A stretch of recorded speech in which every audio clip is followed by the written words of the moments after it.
আমরা এই মুহূর্তে আছি মিরপুর রোড সুবর্ণক মসজিদ। অনেক গাড়ি ঘোড়া এখানে দাঁড়িয়ে আছে। আমরা একজনের কাছে জানতে চাবো জানাজা বিষয়ে। আসসালামু আলাইকুম। ওয়ালাইকুম আসসালাম। সবাই মানে আজকে যে বেগম খালেদা জিয়ার জানাজা, এই বিষয়ে আপনার মতামত কি? মানে এই ব্যাপারটা যদি একটু বলতেন। জানাজা হওয়ার কথা ছিল 2টা বাজে, এখন বাজে 2:39। তাহলে মানুষের এত হয়রানি না? এখনও জানাজা হয় নাই। এটা হয়রানিটা কে করতেছে?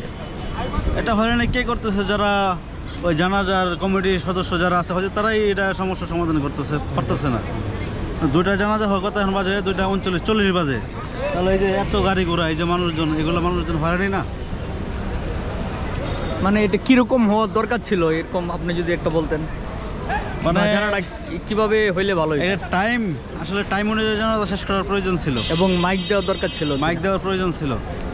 টাইম নাই, আসলে আমাদের টাইম নাই, আমাদের টাইমের কোনো মূল্য নাই। বলো নাই। আচ্ছা, যে জন্য 2টা জানাজা এখনও শেষ হয় নাই, এখন বাজে 3টার কাছাকাছি। ধন্যবাদ।